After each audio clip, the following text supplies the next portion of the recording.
So Liana Eriksen is the vocalist of the progressive death metal band Infernal Outcry from Hobart. They'll be releasing their debut EP, Extinction Requiem 1, on March 18th. Liana, thank you so much for joining me. Thanks for having me. Very welcome. Before we sort of get into some more specific questions, tell me a little bit about your band and kind of where you've come from. We just all sort of wanted to play together, and I kind of asked the guys to join, and we had some lineup changes, and now we've sort of got, the main four of us in there. As for your name, how did you choose it? Because it kind of reminds me, and I don't know if this has anything to do with it, it kind of reminds me of Infernal Overkill for some reason. I kept accidentally searching for it when I was searching for you guys. I've never heard of Infernal Overkill, so I don't know really what that's about. But our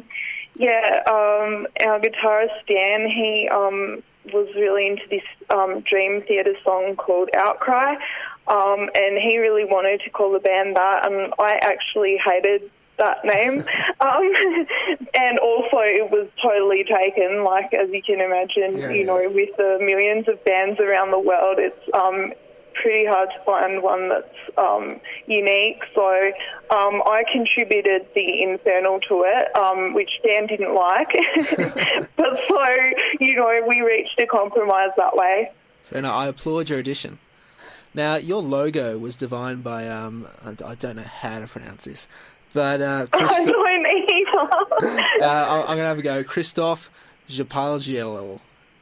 But basically, he's an amazing guy because he's done so many logos. They actually released a book called Lord of the Logos, which has all the logos that he's done up to a certain point.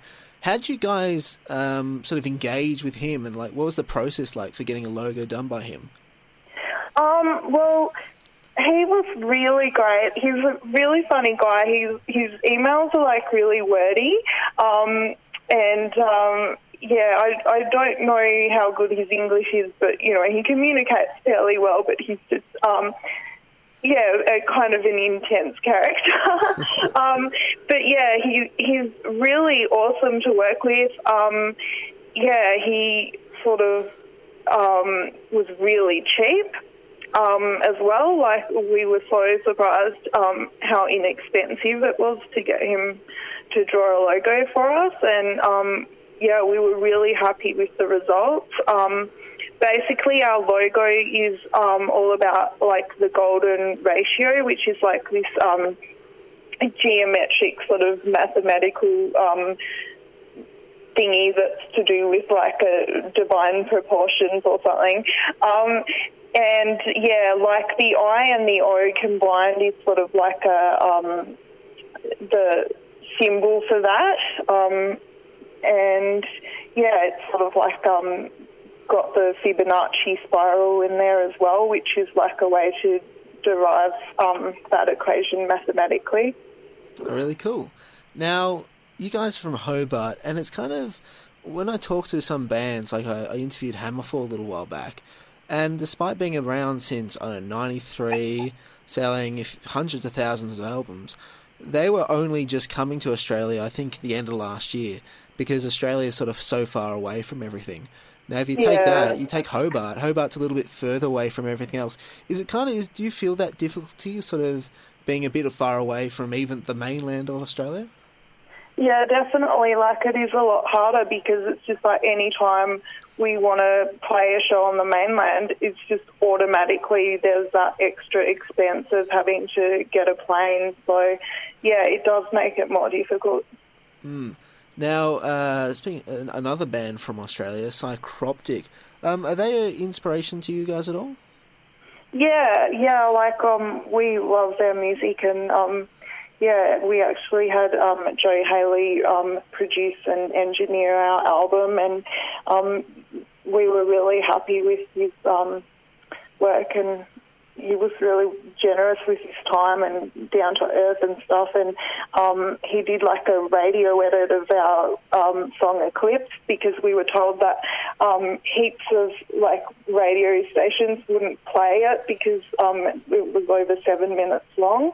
And, he's just been an absolute genius with how he's, like, chopped it up, because we all had a go ourselves at trying to edit it.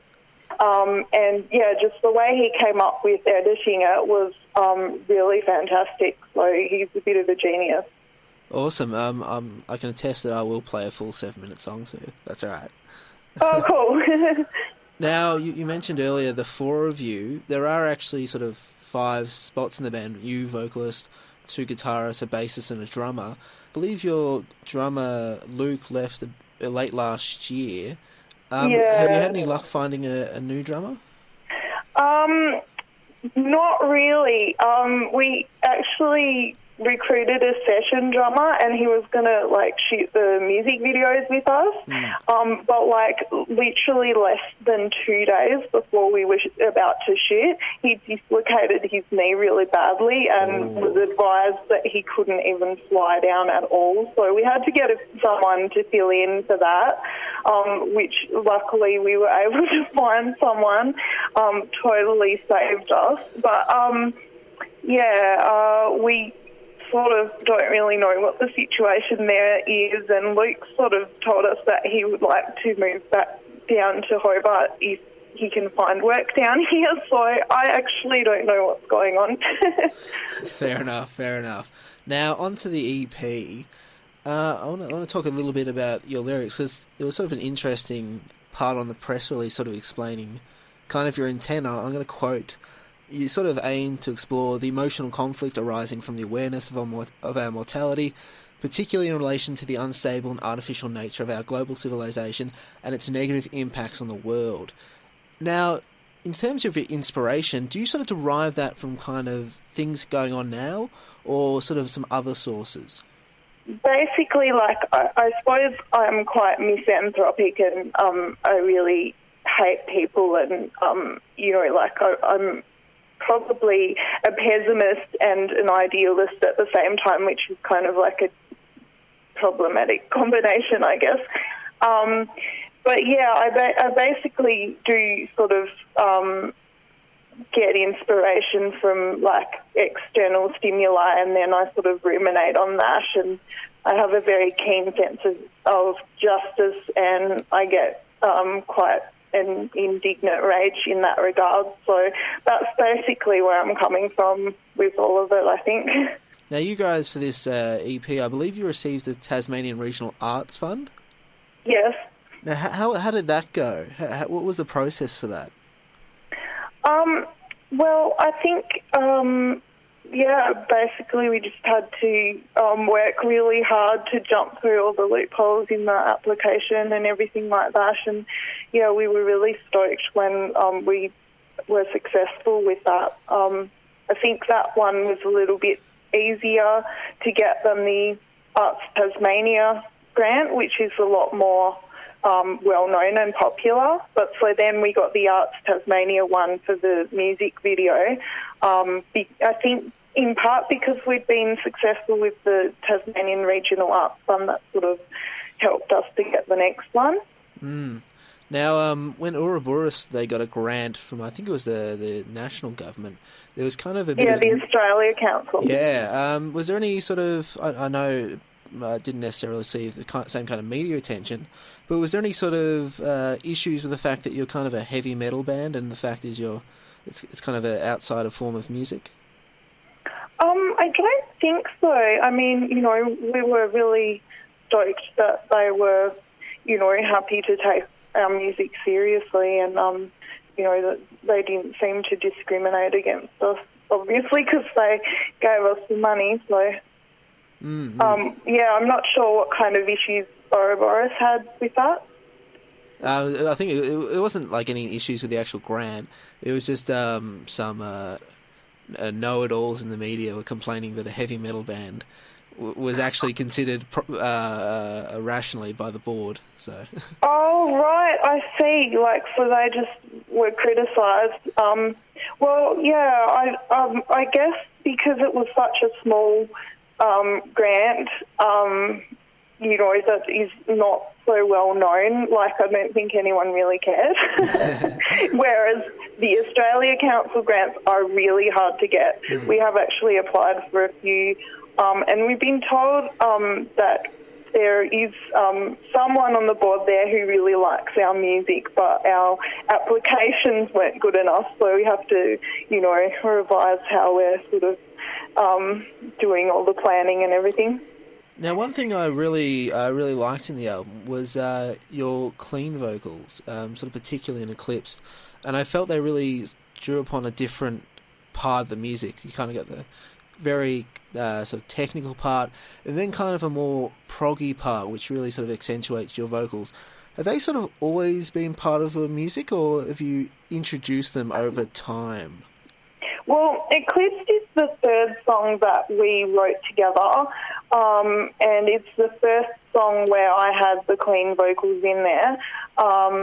But, yeah, I mean, I don't think, because it's, having only done 2 songs previously, I don't think that it was really an issue so much, because we don't have that much material. We're sort of...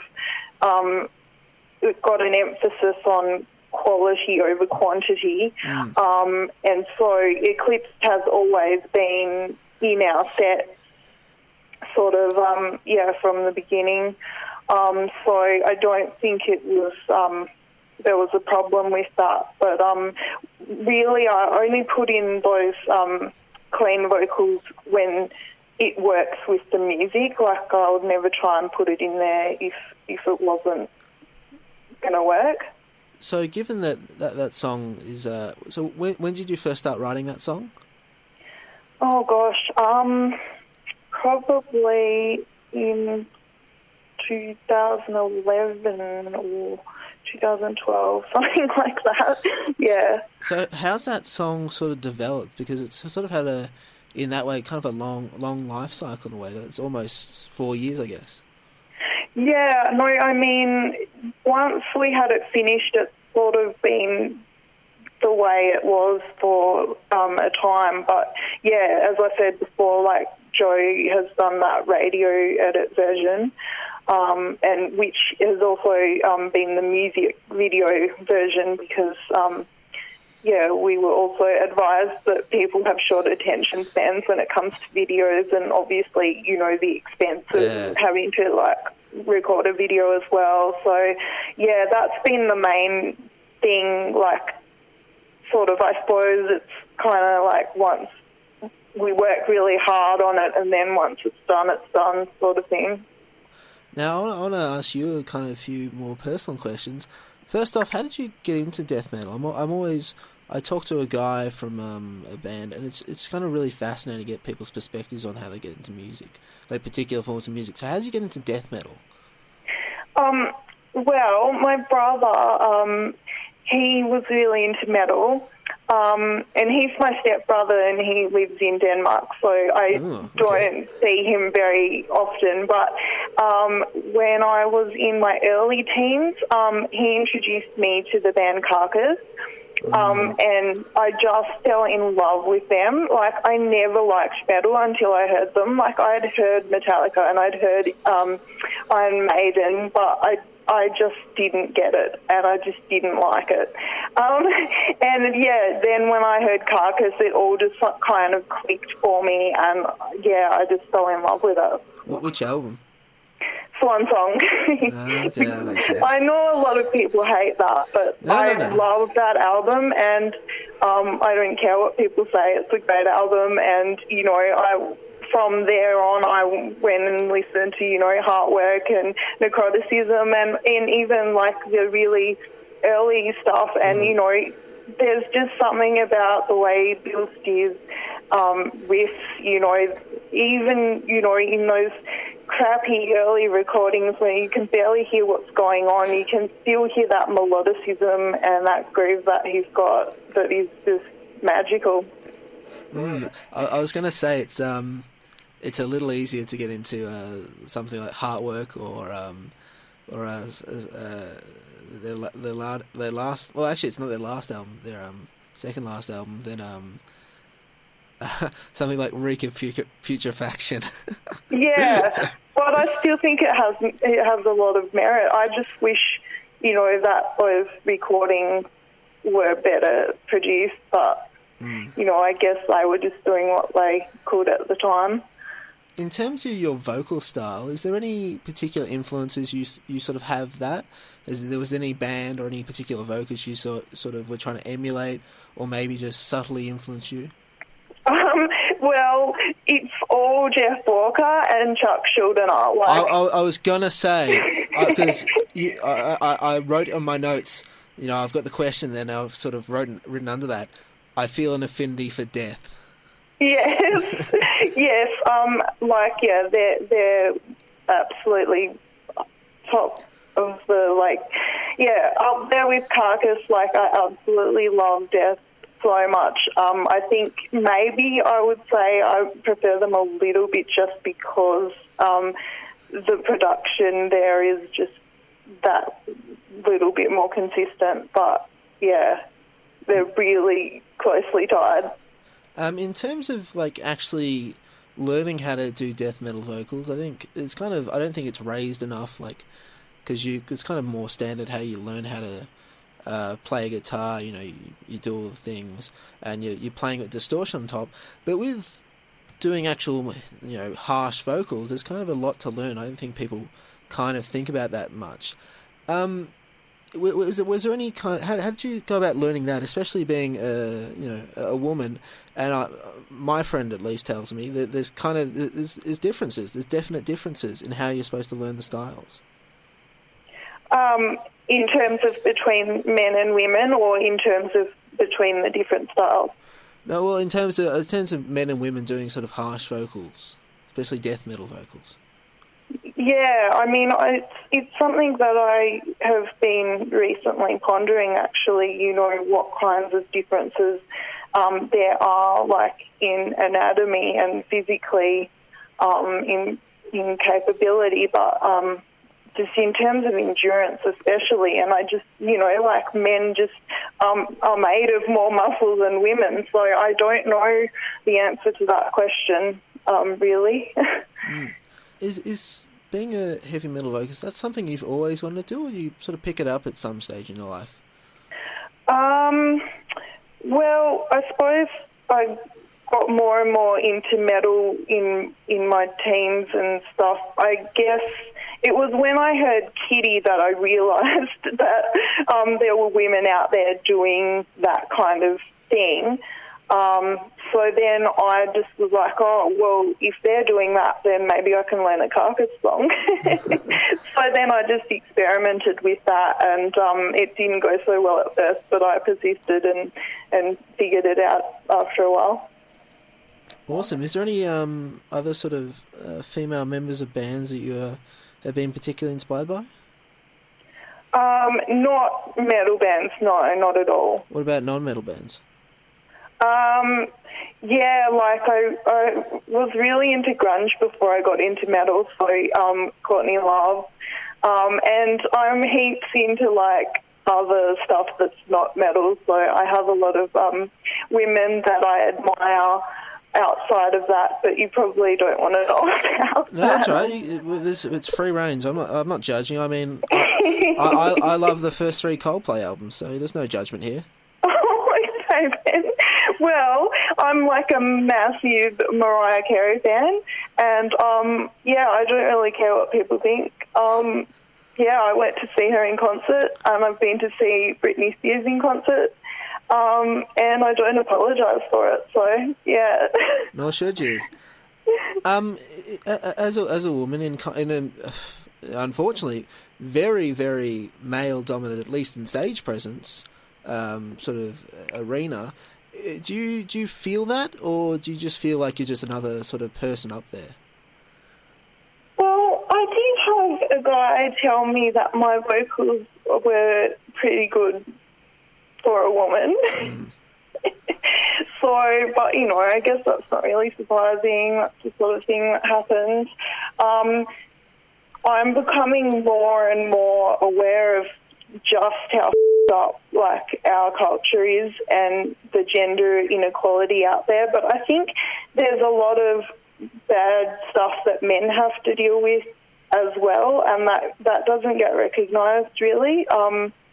men have almost as hard a time as women, but just in a different way, I think. And I just wish that feminism would sort of recognise that a bit more, because I think it would really help their cause. But, yeah, I'm definitely a feminist and, like to have equal rights for everyone and, you know, why can't we all just get along? Too true. Do you think there's anything that can sort of be done to sort of make it more equal in terms of, you know, men, women on stage? Well, I think people need to be more aware of just how difficult it is in terms of this gender inequality, because I think a lot of people don't kind of get that it exists.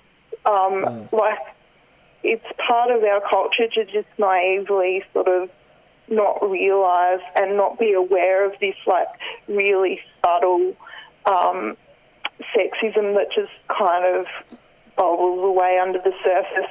And it's just so insidious. And I just wish if everyone could sort of become a bit more aware of it, and then it could get more acknowledgement. And I think if men could speak out in support of, you know, men in the industry, like big names, you know, like we need not just, you know, women on the fringe like me saying, you know, this is an issue, but if we have like men who are really high up, who have high status in society, who are well respected, if they draw attention to it and say, no, look, this is actually an issue, then perhaps the culture can start to shift, I think. I couldn't agree more. Just two questions left, kind of on sort of some albums you might like. On your Triple J Unearthed profile, one of the influences listed was Cattle Decapitation. Is that one of your influences or some other members of the band? That's me, definitely. I think the other guys don't care. I'm just, like, so into that band. Like, yeah, they're one of my favourites. I was, like, blown out when I first heard them a couple of years ago. Yeah, right before they came to Australia, actually. I'd never heard their music before, and I was there going, oh, it's all been done before, and feeling really jaded and bored with everything. And then I heard Cattle Decapitation. This was around the time that they released Monolith of Inhumanity. And I just, like, my jaw dropped. I just couldn't believe, and I went and saw them live, and I just kind of stood there. Like, it was the most amazing thing I've ever seen. Like, Travis Ryan is God, you know. Like, I can't get over just how crazy his vocals are. No, I'm kind of addicted to Anthropocene Extinction at the moment. I probably listen to it at least once a day. Oh, wow. Yeah, well, it's really great, bad. Definitely. Yeah, it's really terrible. But, all right, we'll finish off. I just want you let us know, what are your favourite metal and non-metal albums, if you can pick a favourite?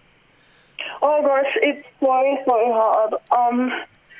I suppose, just anything by, like, Death, I guess, but probably the more, like, the later albums of theirs, particularly just, you know, blown out by, like, how great it sounds. Like, I actually contacted that studio in Florida and was all like, do you guys want to master our stuff? But I never heard back from them because, I was just so impressed by that. And, yeah, and I love the most recent Carcass album so much. Like, I'm so stoked on their new direction with that longer song that they've got on there.